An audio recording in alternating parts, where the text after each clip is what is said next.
So before we start our actual class, so we can discuss, I can say something. So we have been studying Dharma for many, many years. Also, we have been practicing Dharma. We really trying to practicing Dharma for many years. So when we reflect on our daily experiences about practicing Dharma, almost the average people can realize, oh, how come I don't have a really good experience of the Dharma? So when we reflect on or study or knowledge of Dharma, also average of our Dharma friends, they will realize how come I don't know much. I don't know how to practice Dharma. It's happening to us, it's been happening to us because we study Dharma as a habit, as a culture. Likewise, so when we reflect our daily, experience of Dharma, we don't have the experience because we really don't know how to practice the Dharma, how we, started practicing Dharma.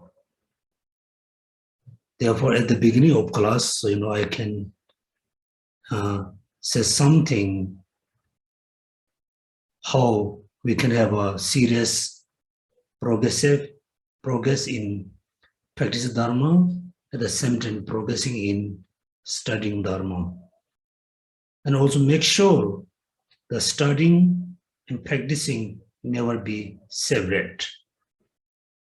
Whatever texts we have been studying, we did study, we will study, all the study we must put into practice. Whatever we need to practice, make sure. So we have been practicing, we practice according to Buddha's teaching, according to all the Nalanda Master teaching, all the excellent teachers.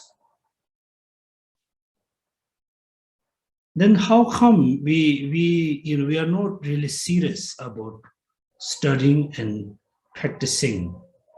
Yes, we attend class, we attend teaching, we read a lot of Dharma books, but we are not really serious about studying and practicing. Because we really don't know, we don't have a really realization of the consequence, the results of practicing Dharma. Also, we don't have the perfect realization, the perfect understanding, the actual cause of the suffering, the actual cause of the unhappiness. Therefore, our Dharma, or studying Dharma and practicing Dharma become, like a so-so. We don't have a good progress. Among these two, the result, the consequence of studying and practicing Dharma, and the actual cause of the suffering, the first is most important to realize the cause of suffering.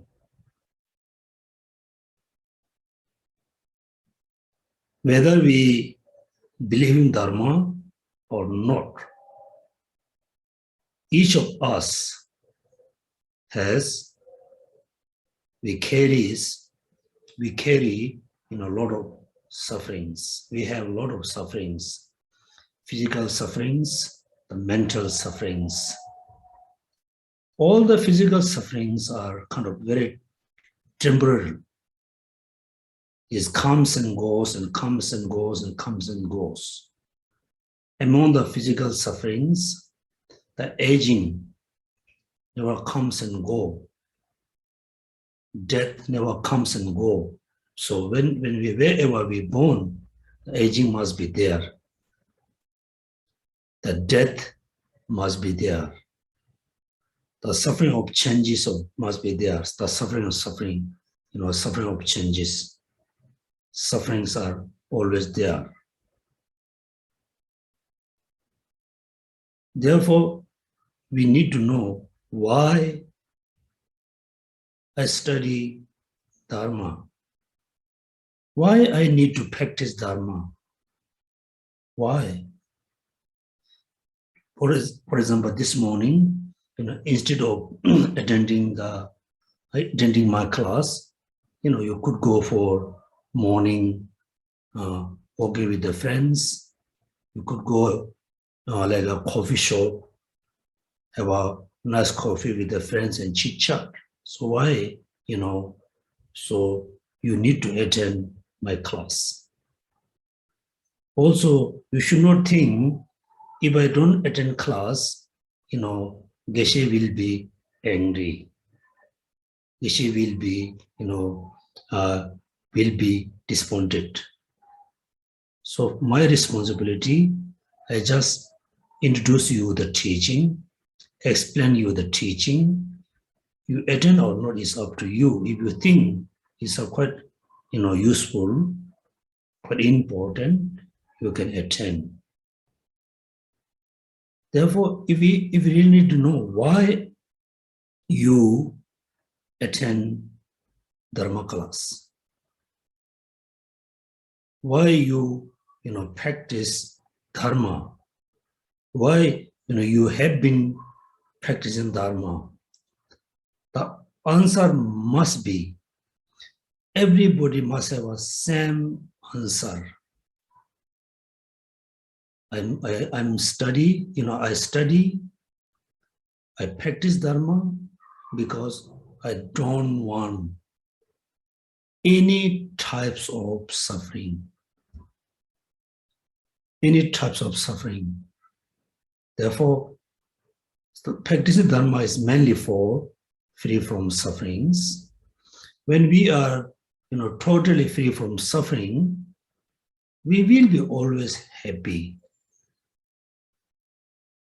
So in order to achieve happiness, we should not focus, the result, the consequence, which is the ultimate happiness. We must focus on how to get rid of the root of sufferings.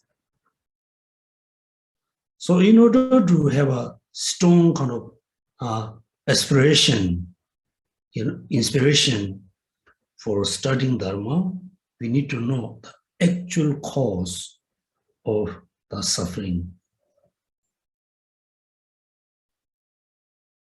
For example, so when we're sick, we know, today or yesterday, last year, so I wasn't, physically comfortable. Then we didn't know why, I am a bit uncomfortable feeling. Then we went to see doctor. Same thing we need to realize every day. Of course, we don't need any introduction to realize the suffering. Every sentient beings, even they include, the insect, they realize the suffering. We don't need any introduction. We need serious introduction, the cause of suffering. Cause of suffering. Therefore, we need to study, the cause and the law of cause and effect. We can say law, we can say cause of effect, cause and effect. When we planted the poison seeds, produce the poison plant. The poison plant produce the poison fruit or poison. So when we eat the poison fruits, the leaf, we will get sick. It causes to harm our life. So we should not eat the fruits. We should not have the poison plant. We should not, plant the poison seeds. So therefore, we need to know, the fruits are no good because it's produced by the poison plant. The poison plant, produced from the seeds. So if you don't want any poison, plant around in your garden, in your area, it's just enough to cut the branches and cut the fruits, the leaf, flower. We need to cut. We need to get rid of the seeds of the poison plant. So, what are the causes and conditions of all the sufferings? The mainly, all the Buddha teaching, all the master says, the three poison minds: ignorance, attachment, anger. This is the cause. Then suffering, many types of, many level of suffering there. First, since we were in samsara, have the physical body, we never ever have a chance to feel complete happiness. Thus, the sentient beings who possess this, the physical body, this body, the truth of suffering, and there's two types of, sentient beings.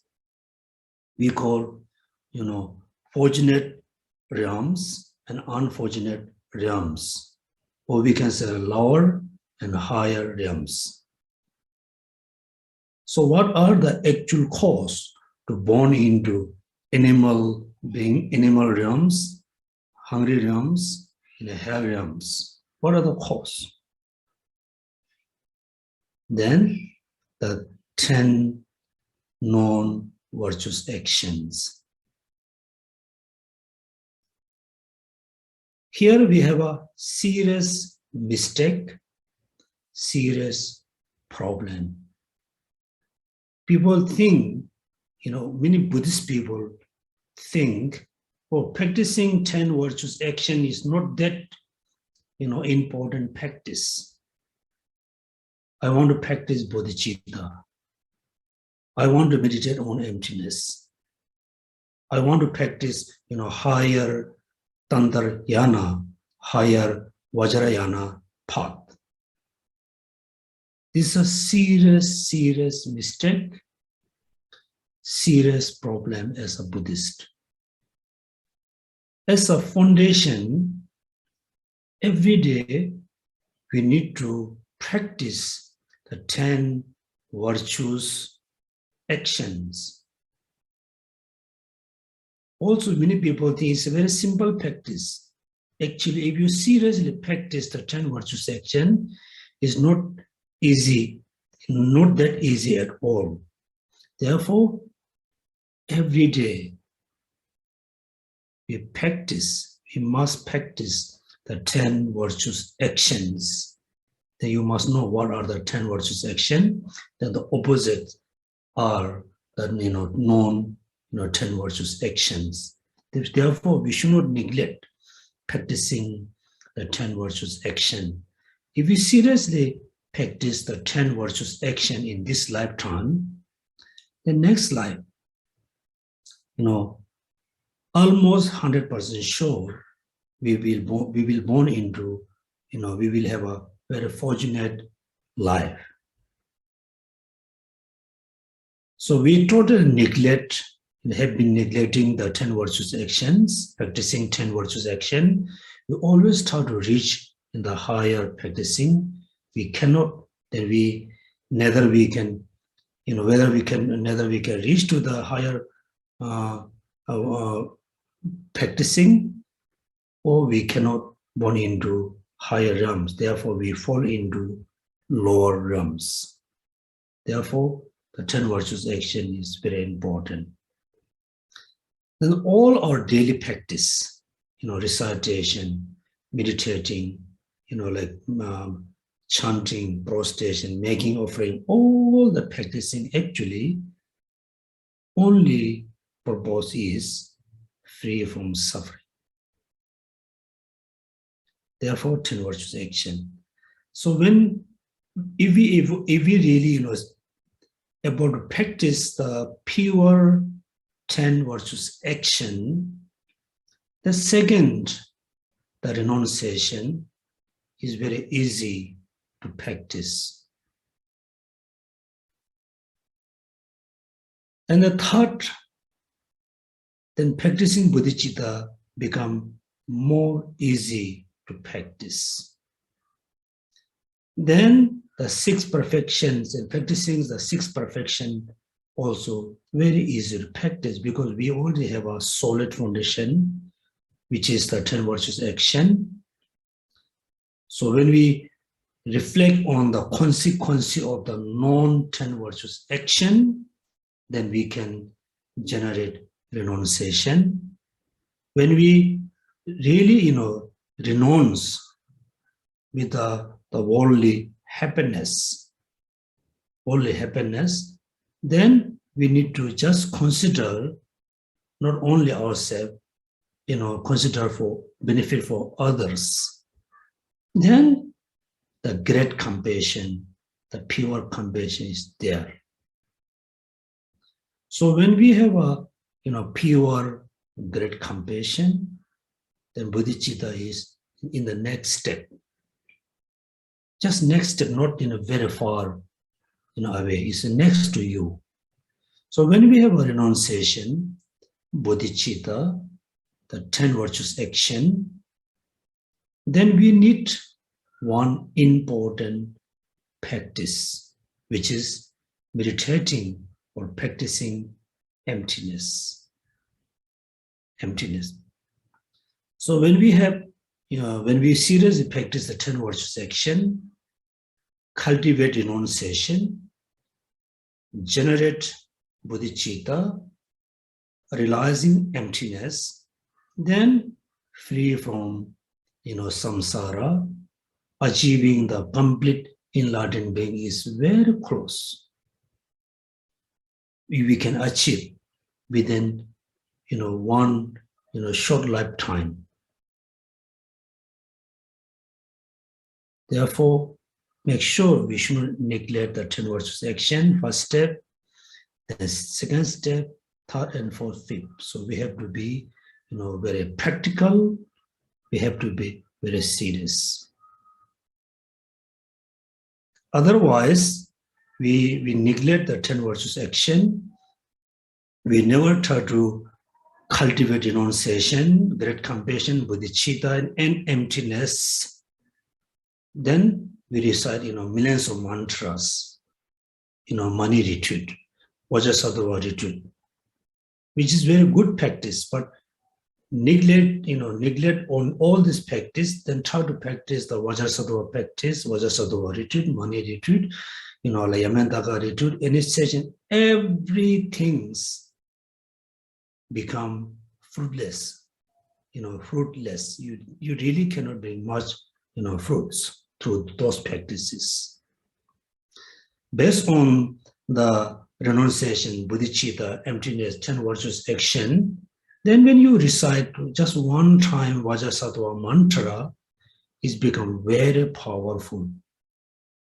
Powerful for accumulating the great amounts of merits, the practice become very powerful to eliminate, purifying all the negative karma, negative actions. Also, when you have all this foundation, then when you attend an initiation, then you will really receive, we really can receive the 4 initiations. When we really received the 4 initiation, then we can have, very powerful imprint for achieving the Rupakaya, Dharmakaya, Nirmanakaya, and Sambhukaya. Here again problem, we don't have any experience of bodhicitta, don't have any knowledge, realization, kind of emptiness. We attend all the initiation. So during the initiation, we feel good about, we feel very relaxed, we feel very happy, particularly when we sit in front of our root guru, we feel happy. The happiness is not really actually, when you reflect the happiness which is you have when you're sitting in front of your guru, the happiness, I don't think is come from the pure devotion, pure faith. It's come from kind of little bit kind of attachment, little bit, sense of, lagging, like lagging your guru. Then the initiation, everything, become again, fruitless for you. Therefore, we really need to know the point of studying Dharma, practicing Dharma. Also, we should not neglect their basic, practicing, which is the 10 virtuous action. Also, we are trying to, eliminate the anger, attachment. Yes, but again, we never be serious about, stopping the non, 10 virtuous action. Therefore, at the beginning, I want to, make sure reminds you all the practices, go step by step. Should not neglect the basic practice and try to reach into higher practice. We all, including me, we are just like a new baby, like a chicken, like a chick, very small. We have a very little wing. So instead of, thinking, jumping into, like a scan, like on the second level, we try to jump around here and there. Slowly, then we can have energy to jump, more. We have energy to jump further and further. The one day we can have energy to fly into, on the 10th-story building. Then slowly we have energy to fly all over the world. But still, we have problem. Our, understanding of Dharma, the practicing Dharma of the wing is very simple, very little. But we always hope, we have a strong desire to fly all over the world. We cannot let our wing fully develop, which is wisdom and methods. Then the last, the week before on the Sunday class, we discussed accumulating merit. Yes, in the Buddhist society, the accumulating merit is very important. Everybody talks about accumulating merit. All the disciples, all the devotees always talk about accumulating merit, accumulate merit. All the master, all the gurus, all the teacher, encourage you, encouraging you to accumulating merit, aspiring, inspire you for accumulating merit, which is very important. But here, we don't know how to accumulate big or great amounts of merit. Therefore, in the Virtuous Garland, so last we repeat a little bit, then we move second today class. The form body of the Buddha arises from the collections of merit.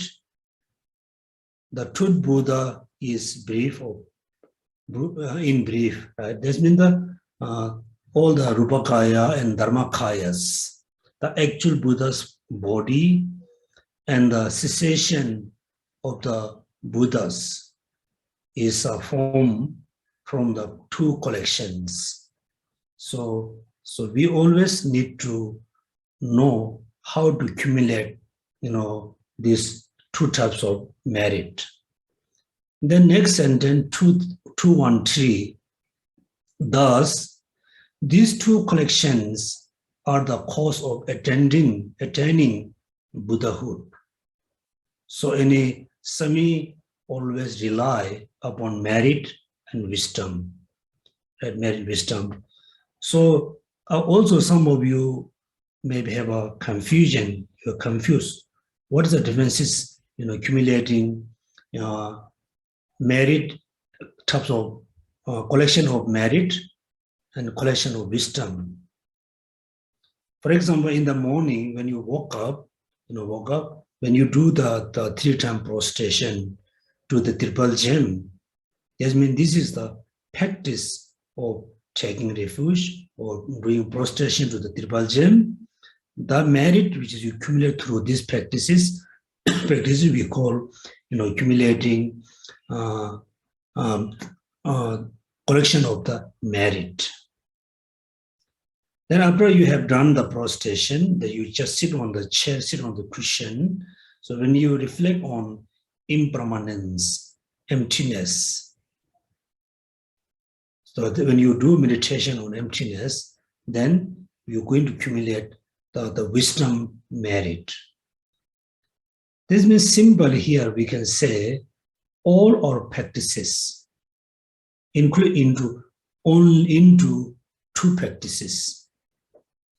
Practice of the methods part and the practice of the wisdom part. Then whatever we accumulate any of the two,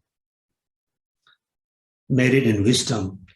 Then many people think, I don't think I can accumulate lots of merit for 3 eons. It takes many people, it takes many years. It's so difficult. Then 214, do not feel inadequate about accumulation or merit to achieve enlightenment. We should not feel discouraged. Since reasoning and scripture can restore one's spirit. So when we think about the logics, so when we read the scriptures, then we know how to accumulate, the great amounts of merit. We should not feel discouraged for accumulating merit. So how we can accumulate, the merit? Very simple way and great amount. Just as in all directions, right? So when we look at our own 10 directions, just as in all directions, space, earth, water, fire, and wind are without limit.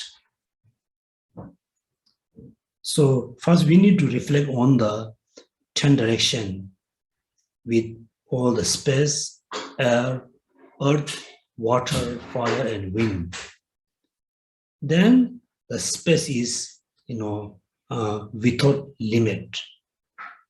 Earth, water, fire, and wind are without limit. There's no limitation. Likewise, same way, the space is without limit. The suffering sentient beings are limitless. Suffering sentient beings are limitless. The earth is limitless, therefore the suffering sentient beings are limitless. Likewise, water, fire, wind. Therefore, there's no such as in we can say, number of how many sentient beings exist in the samsara. We are not talking about only these planets for the 10 directions. The suffering beings are limitless. Now, so putting the reason. Then 216, through their compassion, bodhicitta or bodhisattvas are determined to lead these limitless sentient beings out of suffering and establish them in Buddhahood. Therefore, so before we generate great compassion, so before we recite any mantra or chanting to benefit all sentient beings, first we need to think, there's a limitless suffering beings in 10 directions.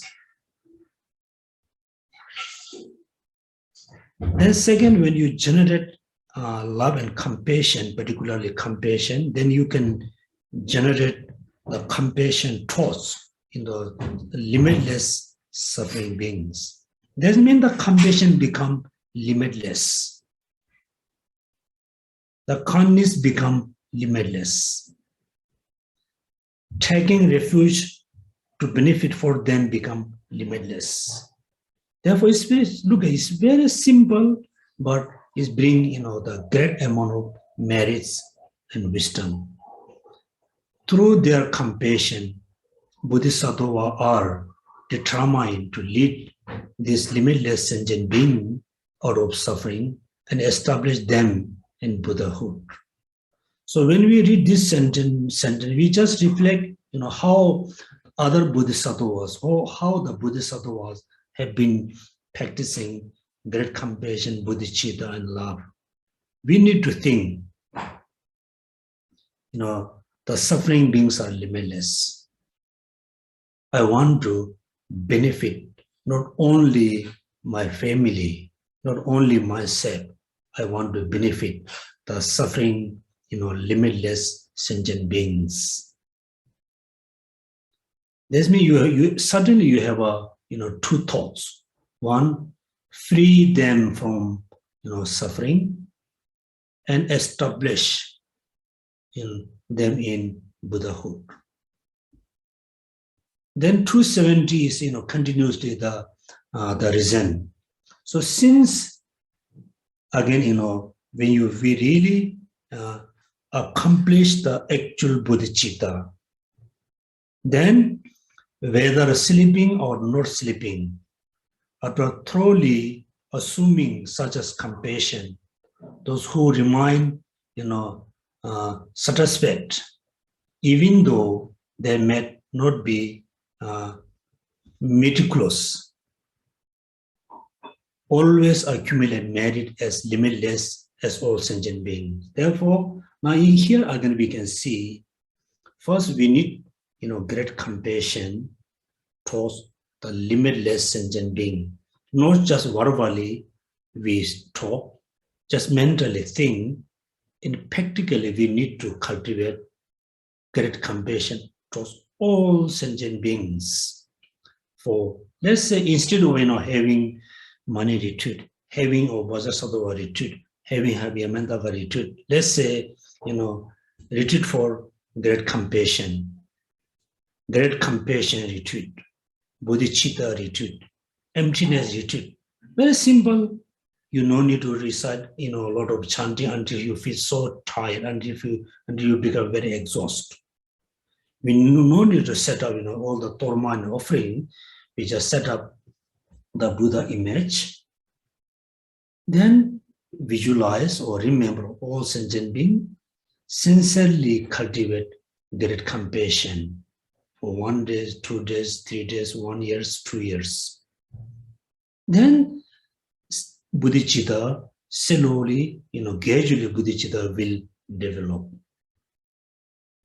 When we have the pure great compassion bodhicitta within our mind stream, Then whether we're sleeping, whether we are talking with someone, whatever we do, other any activity, the merit, continuously accumulating, even though they may not be, meticulous.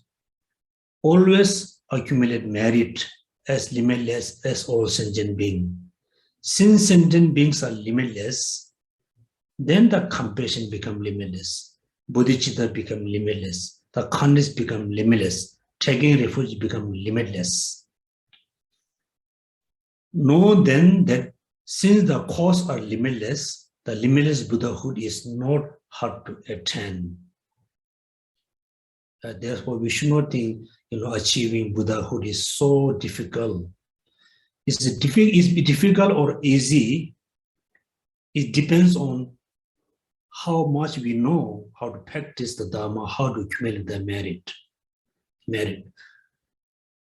For example, the people who are very, very well known, very well, how to use very big kind of the giant kind of technology, like a giant kind of machine, then the person can,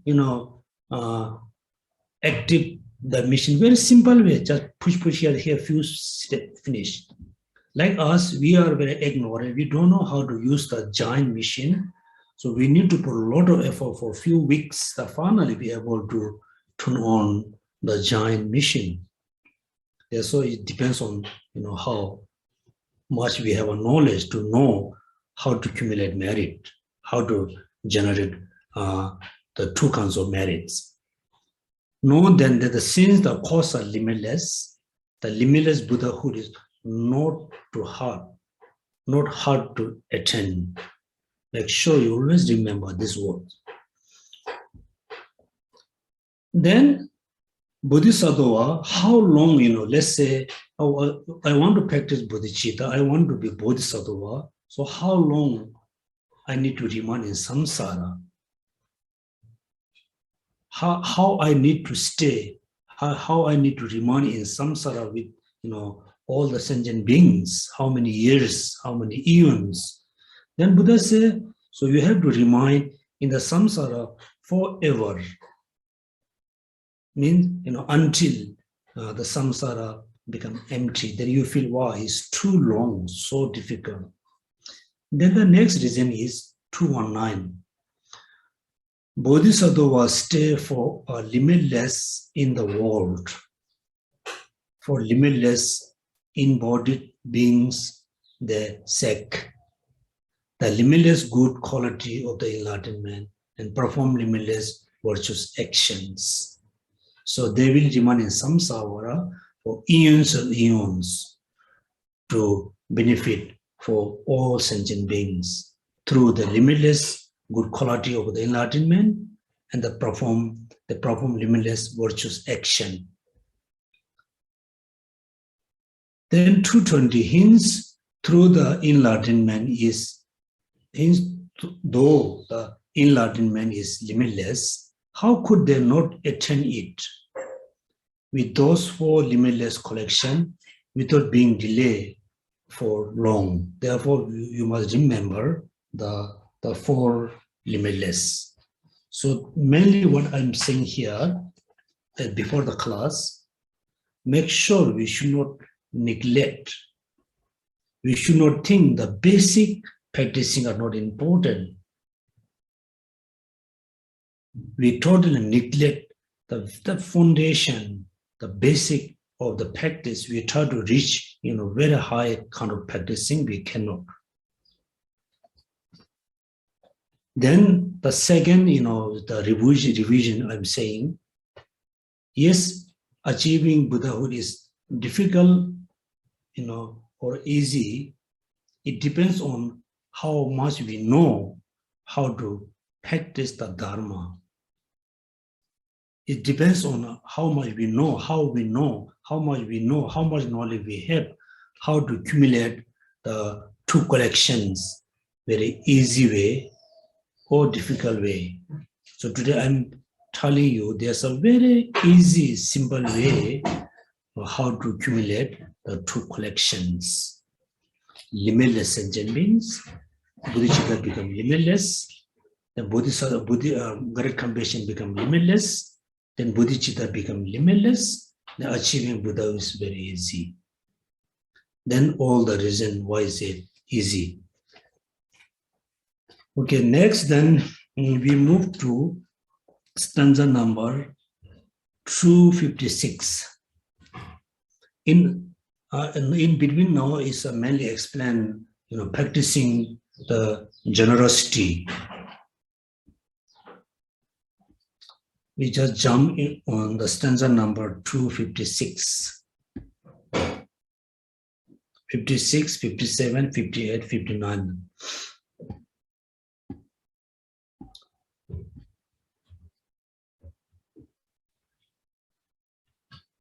Okay, the stanza number 256. Just as you are intent to thinking of what could be done to help yourself. Right? Every day we think how I can benefit myself, how I can help myself.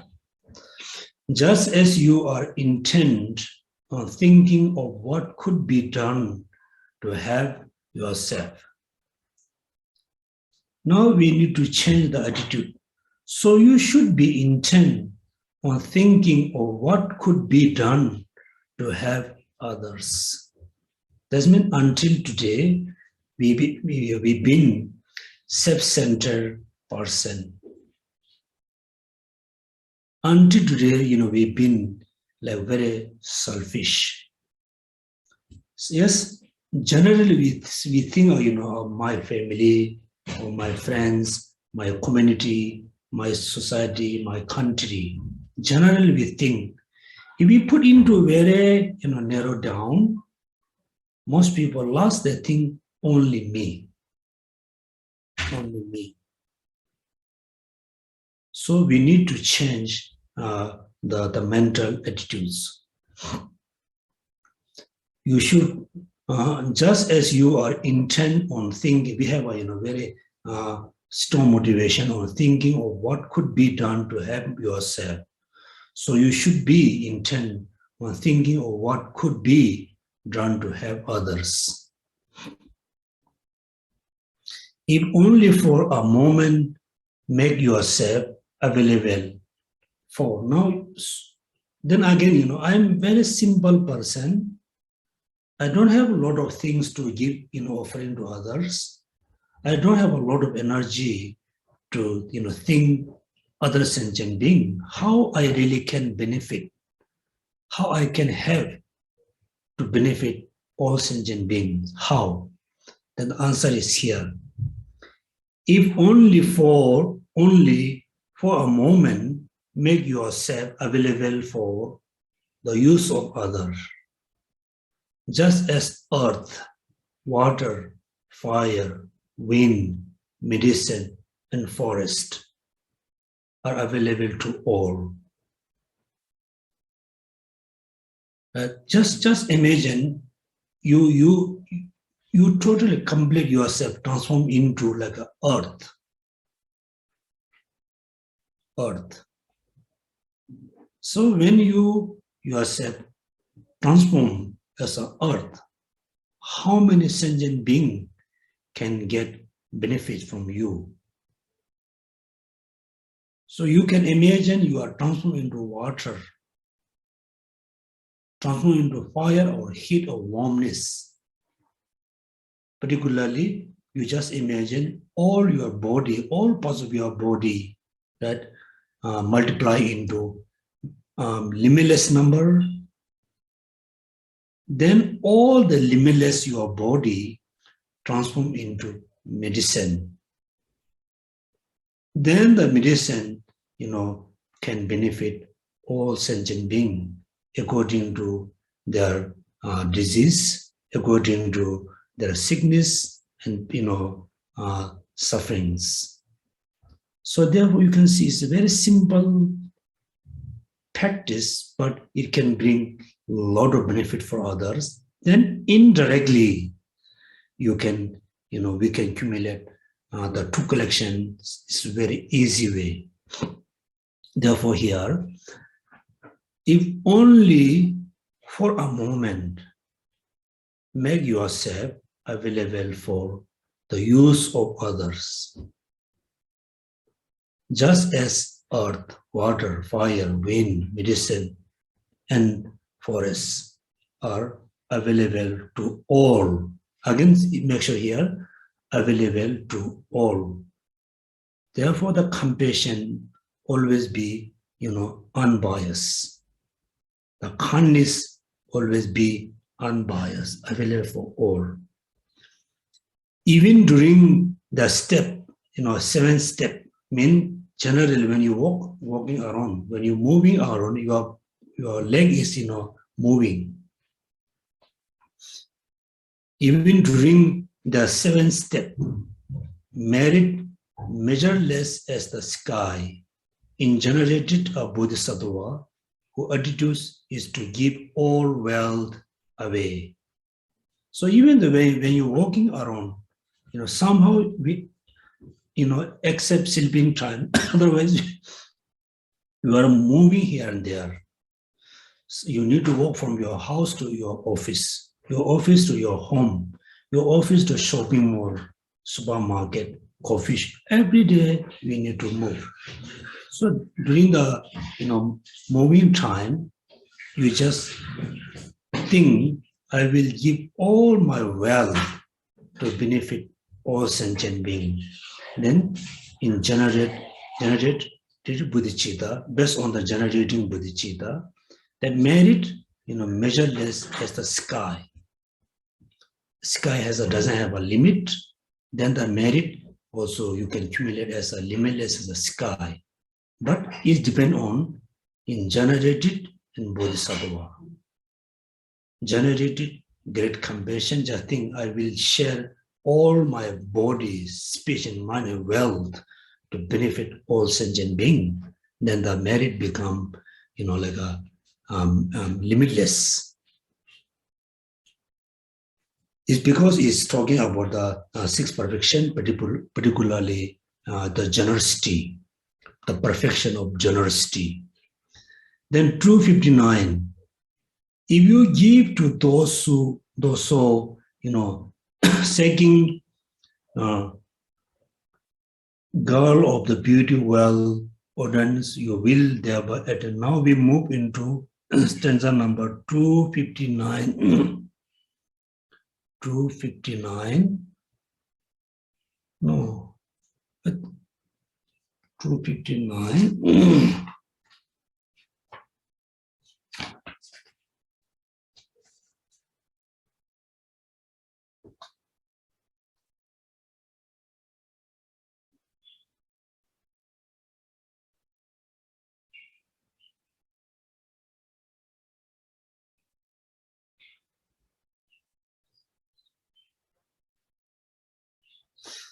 So this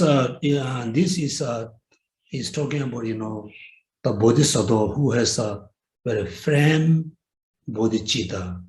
Not the person doesn't have a stable bodhicitta, then this practice is not easy to practice. Even the bodhisattvas, many bodhisattvas offer their family to others to only benefit for others. It's same here.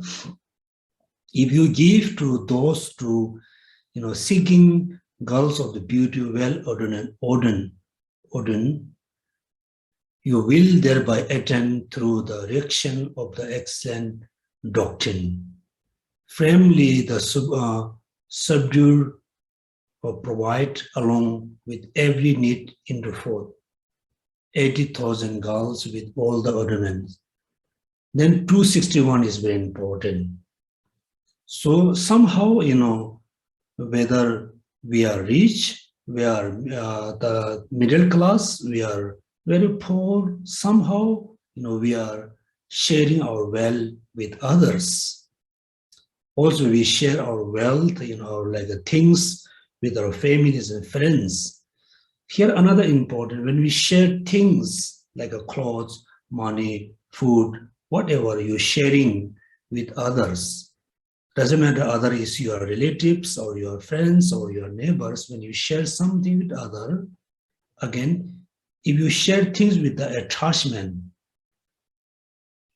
then you cannot accumulate, much the merit. Even though you are sharing, you are like a money with your relative, you should not think, oh, he or she is my relative, I'm giving this money. You must think he or she is a suffering sentient beings. I'm offering this money to him or her with a loving giving.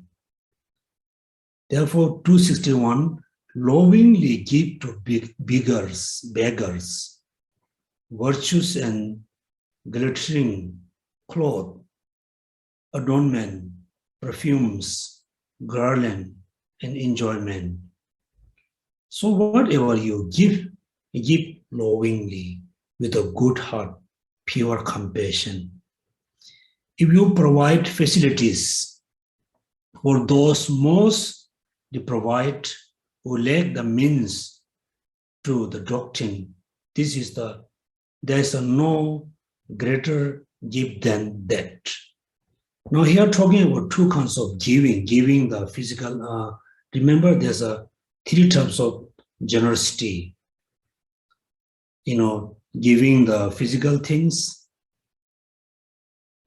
giving life, and giving teaching. Giving teaching. Mostly we give the physical thing, the generosity of the physical. Generosity of the wealth, the generosity of the life, the generosity of the teaching or Dharma. So among these three, which is the best, giving gift? There's no greater gift than that. And that means the study, the doctrine. For example, one person is very, very hungry. You can give her food. Yes, very good. Also, the hungry being, the hungry person has a lot of emotional suffering. Then you must give the Dharma. You must share your knowledge to the hungry person to overcome the emotional suffering. Then the hungry person feel satisfied. They physically feel satisfied because he or she got the food from you. Also, he or she is very much happy, very much be satisfied because he or she able to overcome the emotional suffering. Therefore, if compared with these two, this means teaching or giving knowledge is the best gift. Because, every day we meet different people.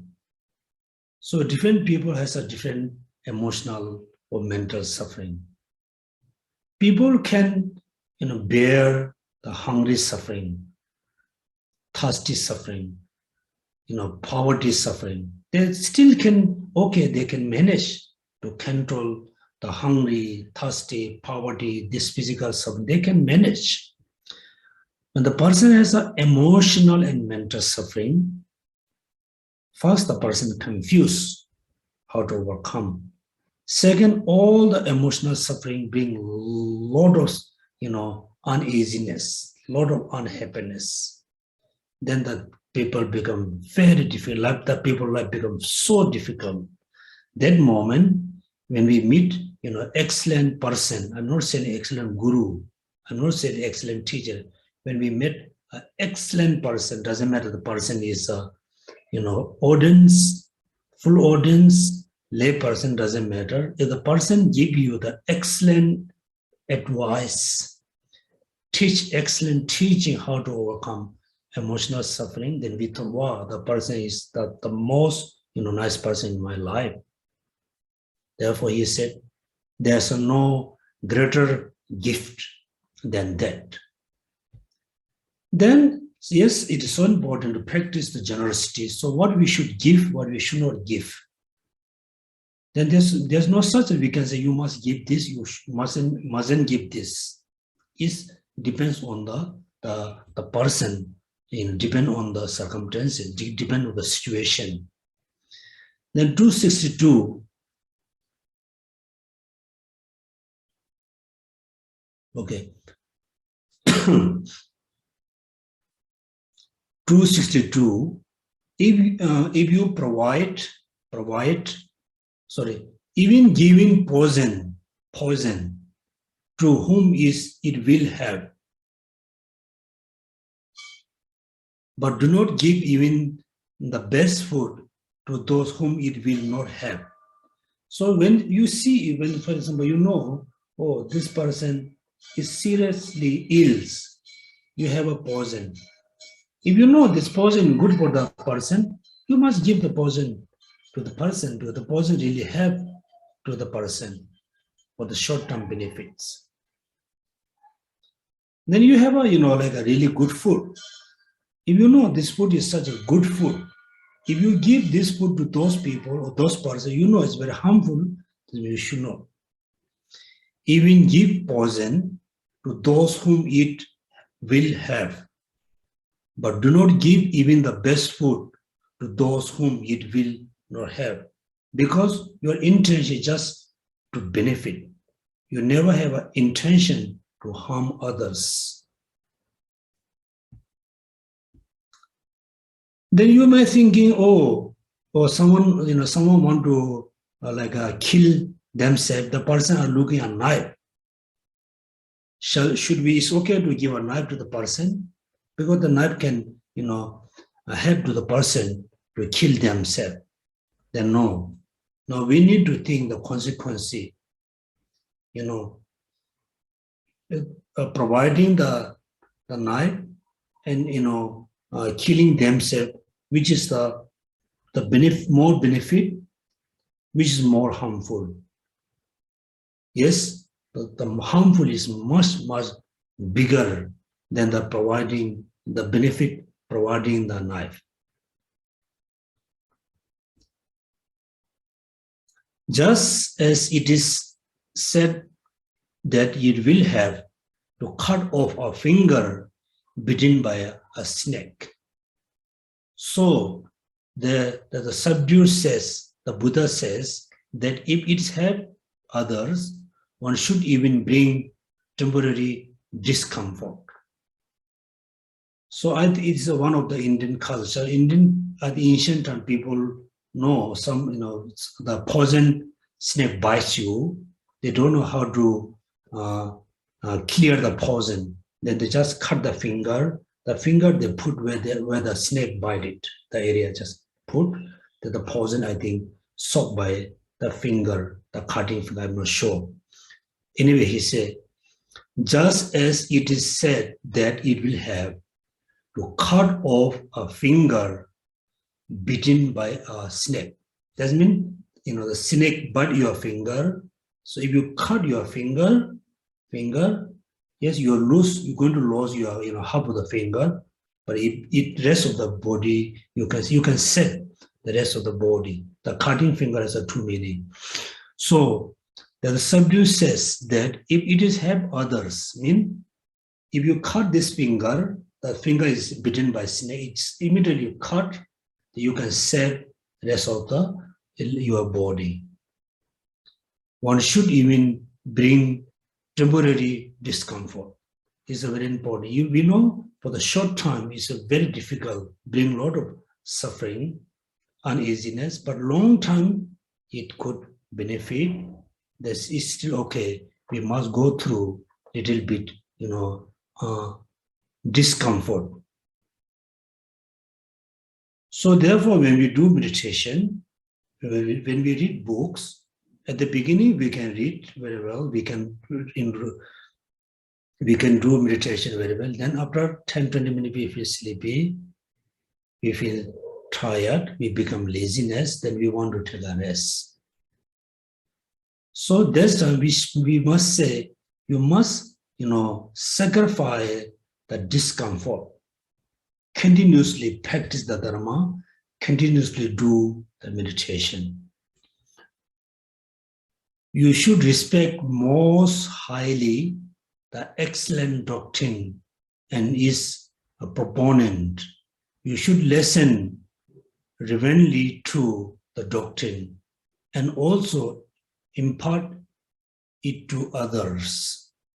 Take no pleasure in oath. Therefore, now is so when we practice the Dharma, in practicing generosity, we need to rely on excellent teacher or guru, excellent friends.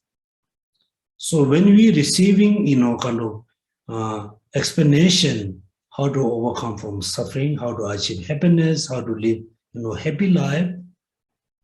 Also, at the same time, we must respect who give you, the proper guidance, who teach you the right path. We must have a highly respect. You should respect most highly the excellent doctrine and his proponent who teach you. You must have a highly respect. Also, we must have a highly respect the practice. At the same time, we make sure we always, put respect to the Dharma books. That means we respect to the teaching. Also, we must respect to the person who teach you Dharma. Here again, problem I said many times. We have a very highly respect to our guru. Many of you are ready to, sacrifice your life to your guru, but you are not ready yet to sacrifice your life for the practicing and meditation. That means again you become half. It's come to the guru. You are very happy to serve the guru, respect the guru. When it's come to practice, we don't care much.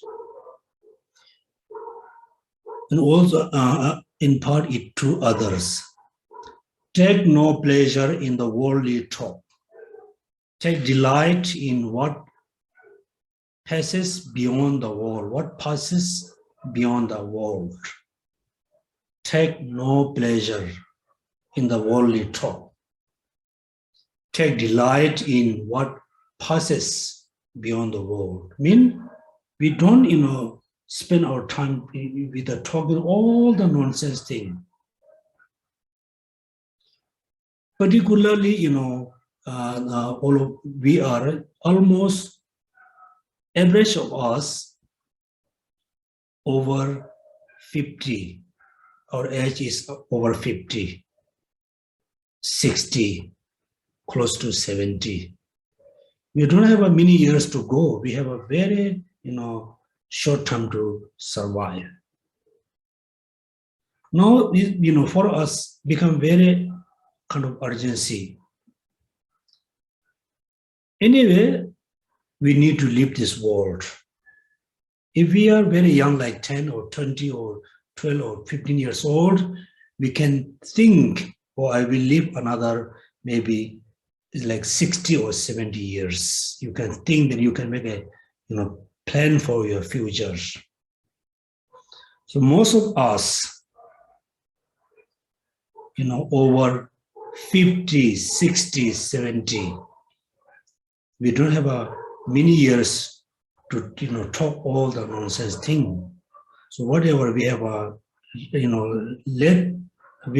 whatever time we have in the future, we always talk, take delight in the what passes beyond the world. We always talk, we always think how, we can go beyond the samsara, how we can free from samsara. That's me always talk about Dharma, Dharma talk. You should not take no pleasure in the worldly talk, take delight in what passes beyond the world.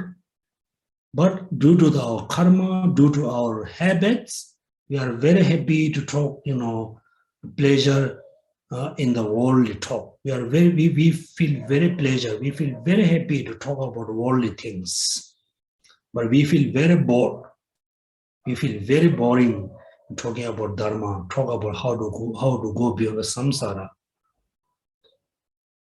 cause good quality to grow in others in the same way you wish them for yourself.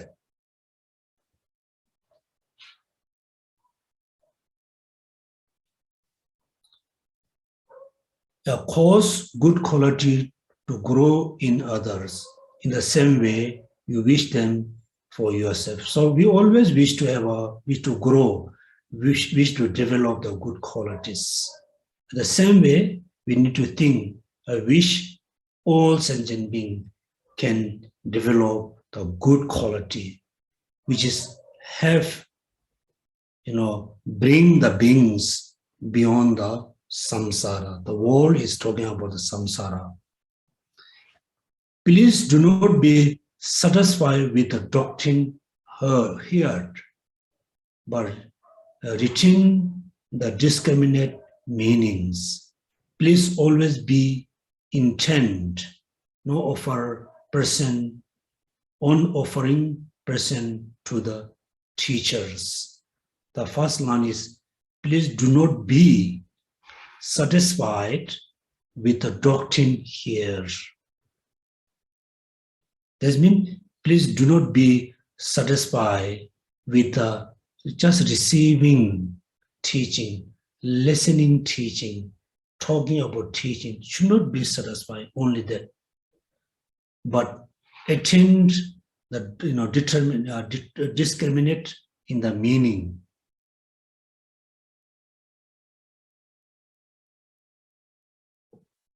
Therefore, again here, everybody have been doing same thing.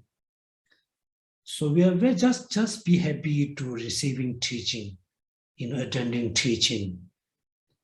Then we say, oh, I'm very happy to this Lama, that Rinpoche, this Sifu, receive this teaching, that teaching. You feel very happy, you feel very satisfied.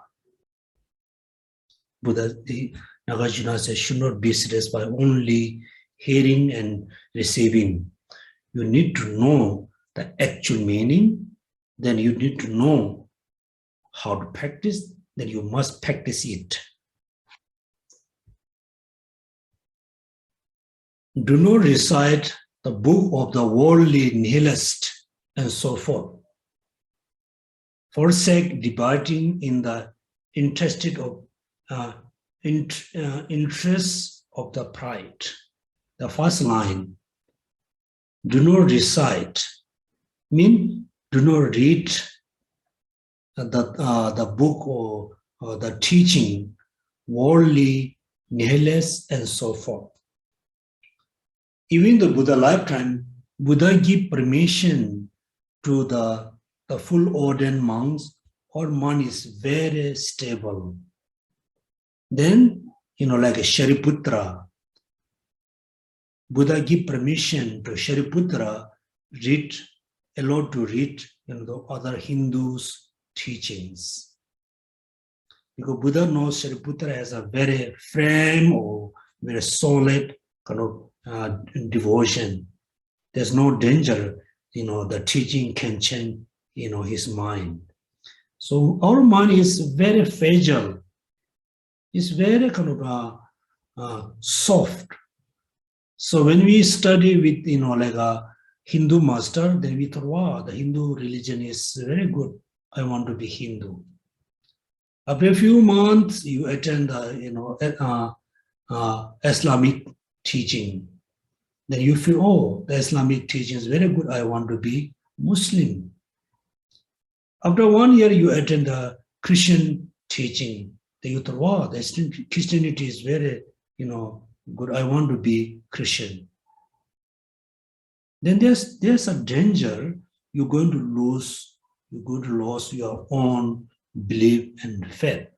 Therefore, you do not decide or do not read the worldly nihilists and so forth. Forsake debating in the interest of pride. Also, it is very important to debate about that. What is the meaning? What are the meaning? We need to study. We need to debate. But make sure that debating in the interest of pride, that debating, studying, discussion of Dharma, attending Dharma, make sure it never interest of the pride, never cause to generate, your pride. Forsake debating in the interest of the pride. Do not praise your own good qualities. Speak of the good qualities even of your foes. In the Buddhist culture, tradition is very important. Doesn't matter how much knowledge you have, you should not, praise yourself. I have this, I that, I that. No, it's become, cause to generate pride. Instead of, praising your own quality, we must praise other. What do you call here? Speak of the good qualities, even of your foes. It's a very a good way to bring your enemy as your friend. Let's say, last week you have a argument or you have a disagreement with your best friend. Since you and your friend divorce, became separate, you become your friend enemy. Your friend become your enemy. You totally become enemy. But we do one mistake.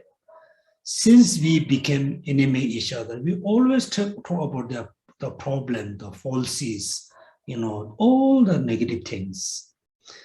Then we talk, for example, you talk your negative things about your friends, talk to others. Somehow the words, the discussion reach to your enemy through, someone.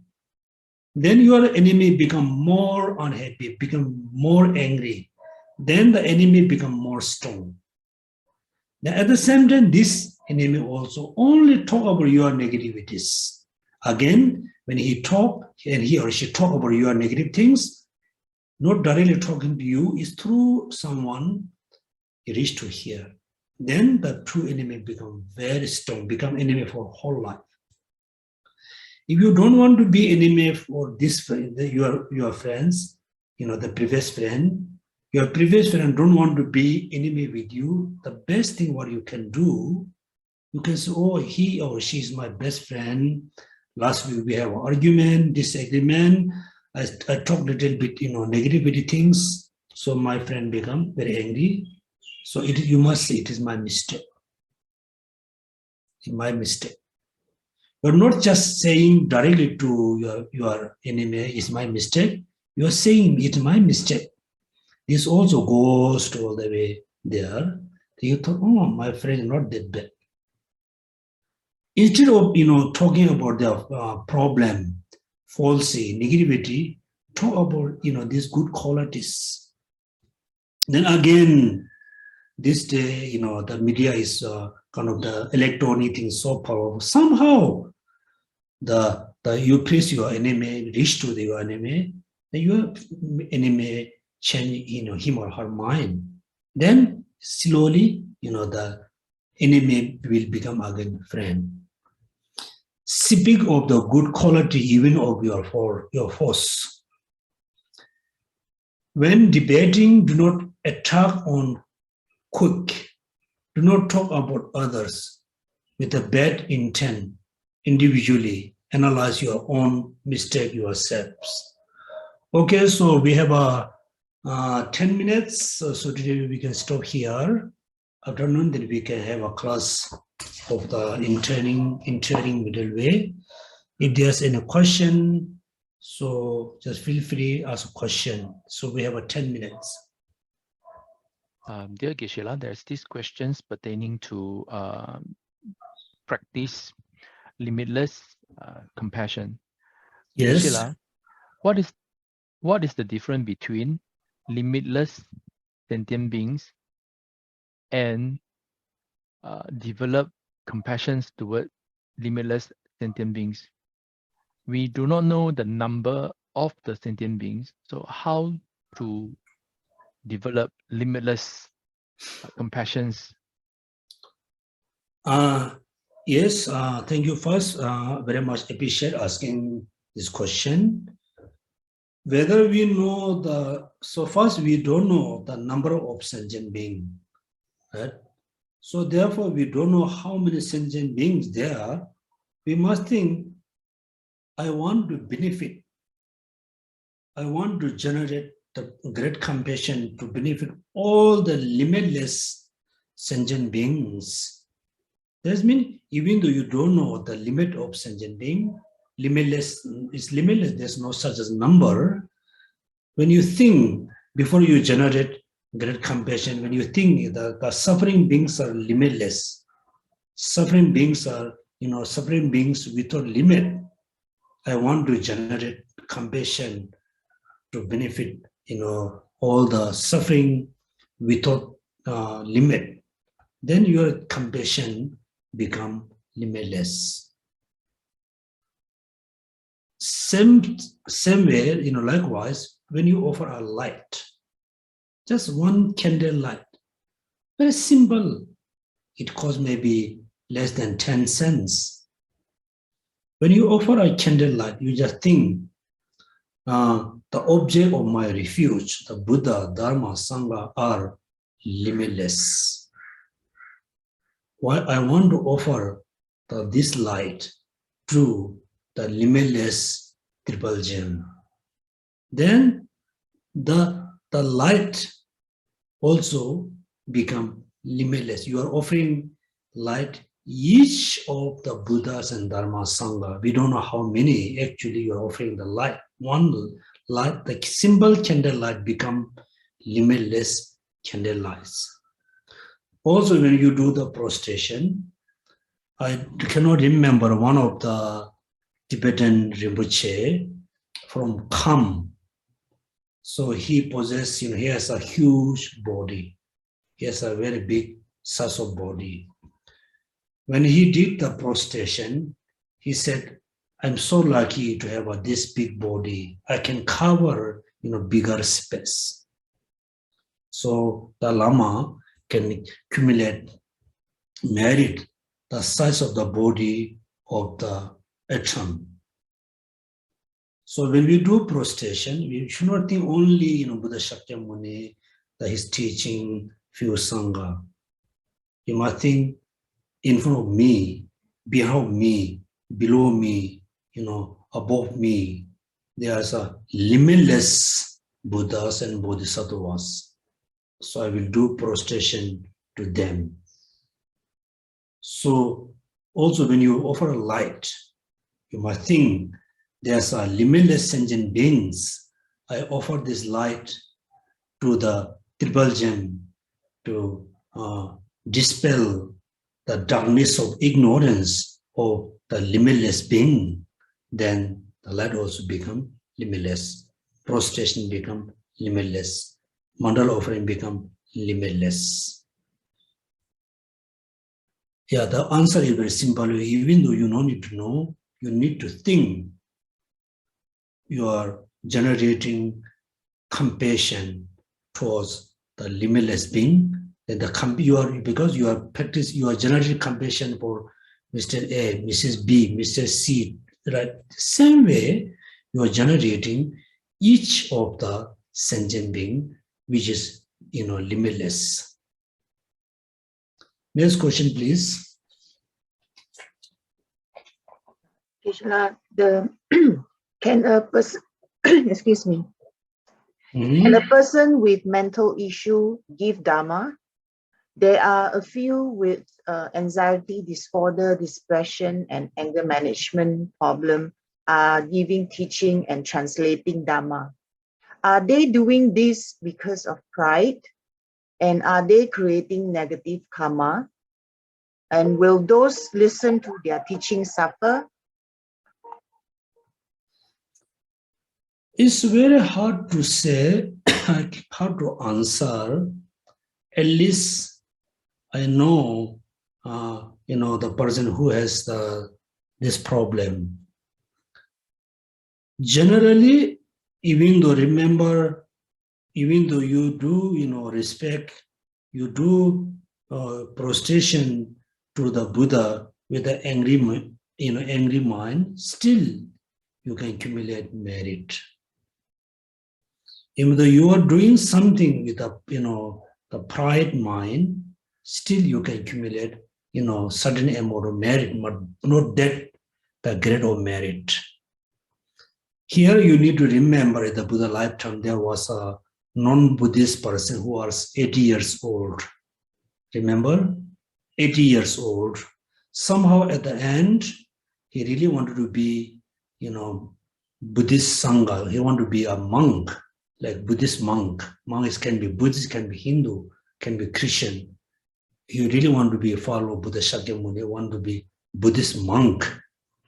And he went to visit the monastery. He met Shariputra and Mugalyana.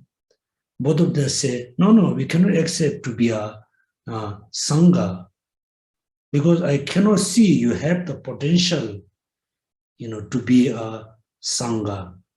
Both of them, reject him.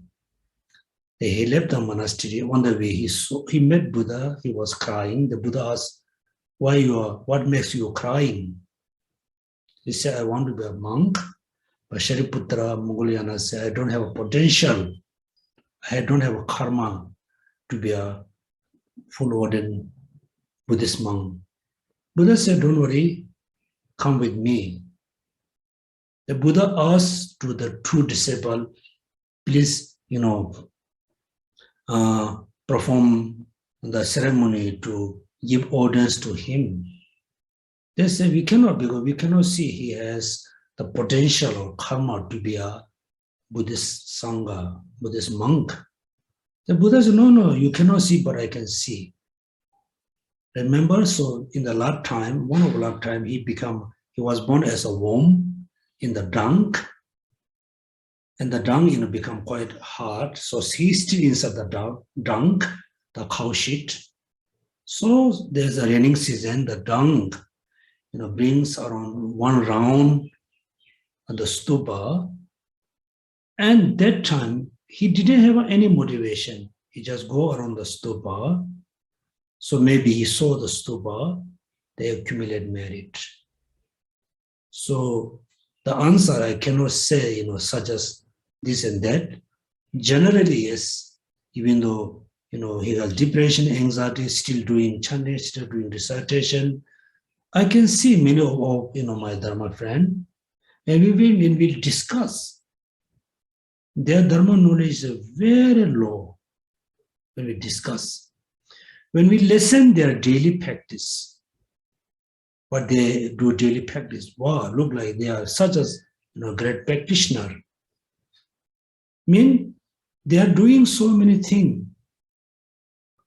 In the hand, they cannot really get much because they are really lacking the main point, how to practice, what to practice, so they therefore, yes, it doesn't matter how much they do, still, they can accumulate merit, they can give certain kind of imprints, but not much. Okay, one more question, then we can stop here. Yeah.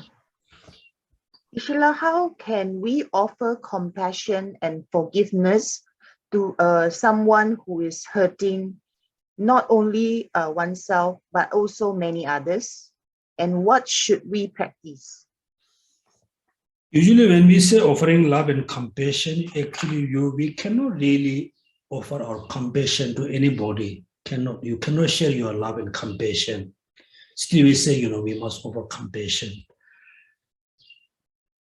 This is also, I think, very important practice. And the Buddha lifetime, there's a group of merchants there, I think, went for business. So after finish their business in trading, they are coming back by ship.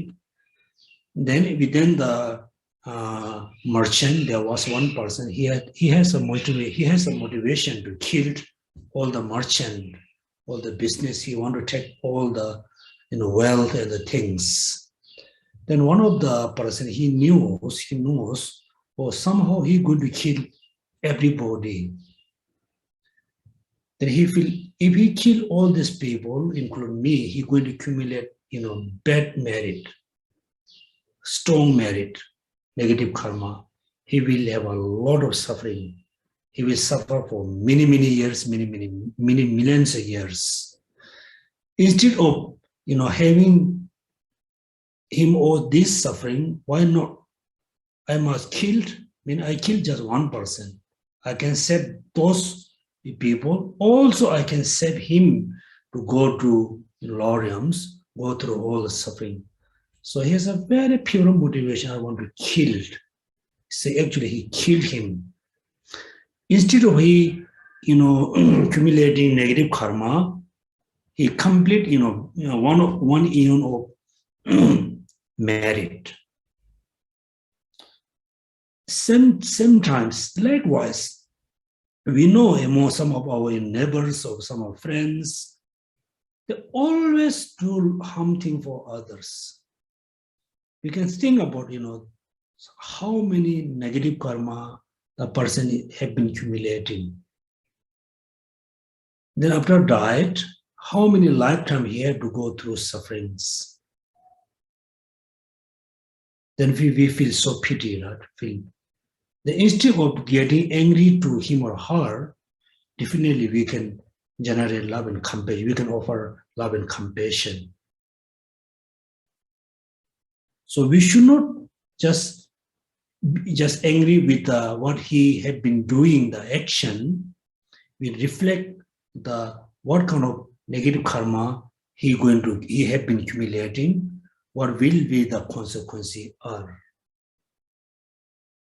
For example, when we see somebody really enjoying the poison food, the food is the poison food. We knew the food is poison food, but the person is very much enjoying.